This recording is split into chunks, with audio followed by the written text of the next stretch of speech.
Los días internacionales en torno al clima, de cambio climático, en todo ese tipo de situaciones, eran cosas que hasta hace 10 años o 20 años quizás sonaban porquitito por aquí, por allá, pero de pronto han cobrado una especial relevancia porque el clima pasó a ser parte de las noticias en forma cotidiana y empezó a estar en la boca de las personas también de forma muy común, muy directa. Y desde ese punto de vista, lo que pase con el clima y este día particular que está honrando justamente el caso del cambio climático, es algo que tiene una importancia y que, insisto, hoy día probablemente hay mucha más gente pensando en la situación climática de lo que estaba pensando hace 30, 40, 50 años atrás.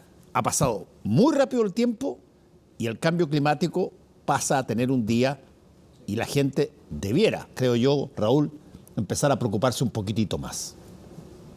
Efectivamente, y el tener un día en que se pone el foco en el cambio climático es precisamente para, por lo menos una vez al año, formalmente, tratar de entender en forma más amplia, más general, qué significa el cambio climático, porque de manera puntual, específica, lo vemos todo el tiempo. Lo vemos con incendios, con inundaciones, con todo tipo de desastres, y hay un concepto amplio que es lo que se ha denominado los signos vitales de la Tierra.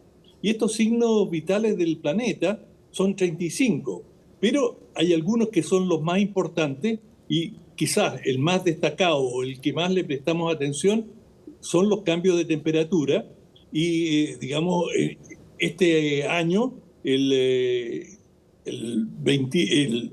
año 23, el mes de julio ha sido el más caluroso del cual haya registro jamás. Por lo menos la estadística va hasta 100.000 años atrás y nunca se había dado un mes más caluroso en el cual en más de un mes se excedió la temperatura en 1,5 grados, que ya es considerada como el límite. No fue durante todo el año, fue un poquito más de un mes, pero esto ya es algo tremendamente alarmante y es a lo que se le ha llamado, es decir, que nos acerca a un concepto que es muy clave, el punto de inflexión. El punto de inflexión es cuando en un campo determinado se atraviesa una barrera que ya no tiene vuelta atrás. Y esa barrera se está atravesando en varios campos. Uno, han aumentado las emisiones de CO2, de dióxido de carbono, y esto ha ido agudizando el efecto de los gases de invernadero que hacen que siga subiendo la temperatura, y eso lo estamos observando en todos los puntos del planeta. Hay un aumento generalizado de las temperaturas. Y eso a su vez trae una serie de otros cambios. Por ejemplo, el derretimiento de los hielos. Se ha observado, y recién acaba de salir un informe muy relevante sobre los deshielo en la Antártica, sobre todo en el lado occidental de la Antártica, y que es la parte en que los hielos en algunas partes de Antártica están sobre tierra, es decir, sobre una superficie sólida, y en otros flotan. Y justamente en estas zonas donde flotan, debido al calentamiento de los mares, el hielo se está derritiendo a una gran velocidad. ¿Y qué hace este derretimiento? También en el Ártico, es decir, en el Polo Norte, que el aumento de los niveles de los mares. Y eso se traduce en territorios, islas, sobre todo islas más pequeñas, que se ven crecientemente amenazadas.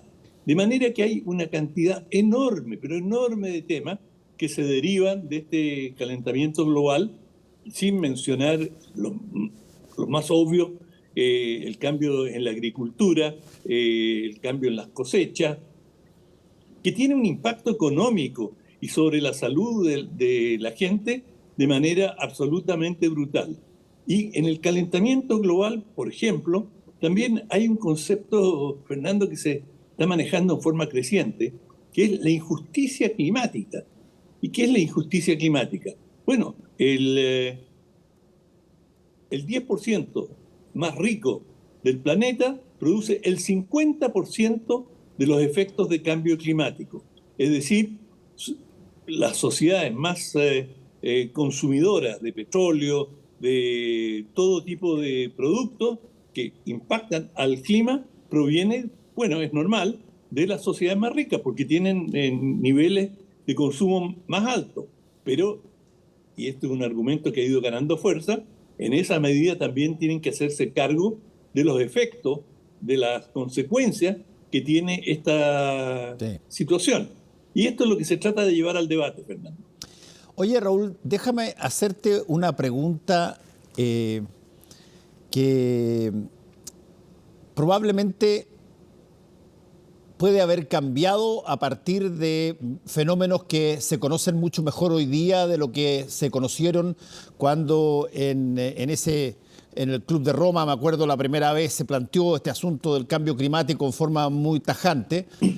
Aparecieron muchas personas que negaron que este cambio climático fuera lo que se decía, fuera un riesgo para la población. Básicamente el concepto que se usaba era que estas cosas son cíclicas y que en el curso de un gran número de miles de años, bien, siempre vas a ver esta subida y bajada de mares, esta lluvia fuerte o estas sequedades que de pronto dejan las cosas y que son ciclos y que uno tiene que adaptarse y tiene que mejorar los ciclos. Es casi la referencia del terraplanismo al cambio climático.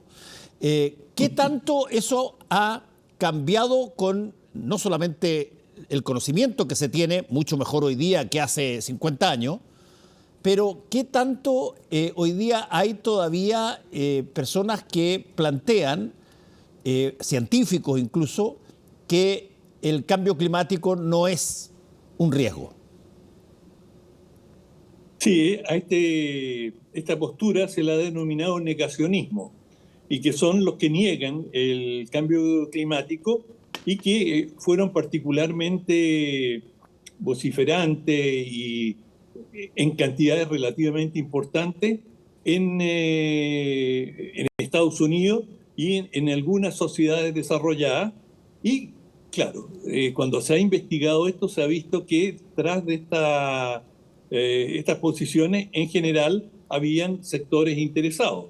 En primer lugar, las empresas petroleras, que han financiado la Exxon. Hay muchos estudios sobre la cantidad de científicos, porque tú mencionabas científicos. Bueno, sí. Los científicos no viven en una nube, también son tentados, hay invitaciones formidables, con todo pagado, con estadías a todo lujo, con dinero, con gastos a rendir, muy generosos, que invitan a una cantidad de científicos a eventos y que están auspiciados por empresas principalmente petroleras y carboníferas.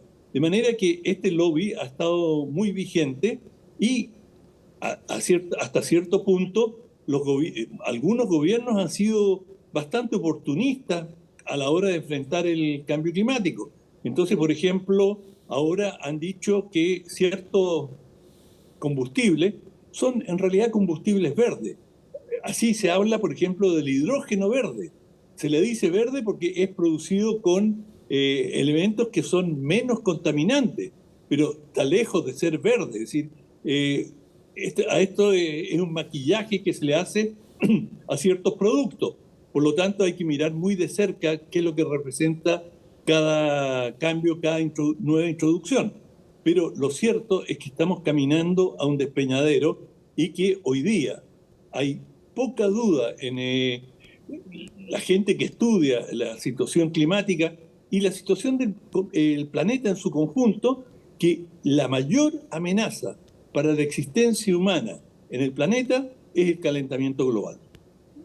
En estos días estamos viviendo dos guerras muy violentas, muy fuertes, por cierto, Ucrania-Rusia y lo que estamos viviendo en Israel y Gaza. Pero estos dos conflictos, terribles y brutales como son realmente pequeños en relación a los daños y a las víctimas que causa cotidianamente el calentamiento global a través de la cantidad de desastres naturales. Por mencionar uno de los más recientes, los enormes incendios forestales que vivió Canadá, que si bien, porque Canadá es un país desarrollado y muy bien organizado, no tuvo tantas víctimas directas, pero la destrucción de superficie ha sido enorme. Este fenómeno que es invisible para la gran mayoría de la gente, el permafrost, es decir, el derretimiento de los hielos que cubren la tundra en Siberia. Bueno, esto libera una cantidad formidable de gases, mucho de lo que podemos ahorrar en emisiones de CO2, por ejemplo, introduciendo auto eléctrico, se pierde a causa de estos de hielos que se producen en distintas regiones. Bueno, tú lo dijiste muy bien al comienzo, un día que tiene el nombre de cambio climático se produce ese día, se escoge ese día para alertar y que uno no crea que la rutina de todos los días hace de que las cosas parezcan que no tienen mayores riesgos o mayores peligros, y por eso se pone un día específico sobre eso, tal cual como hay otros días que también alertan sobre otro tipo de situaciones. Pero este es un día que vale la pena empezar a tomarlo en cuenta, porque si es que mucha gente encuentra que este es un tema reciente, bueno, espérense un ratito, porque probablemente cuando ya estemos con el bastón caminando despacito en la vereda, el tema va a ser mucho más fuerte de lo que está hoy día. Ojalá que ese día tarde un poco en venir. Tarde un poco en venir, es verdad. Para allá vamos. Gracias, Raúl, que te vaya bien. Chao, viejo. Chao. Hacemos una pausa y volvemos.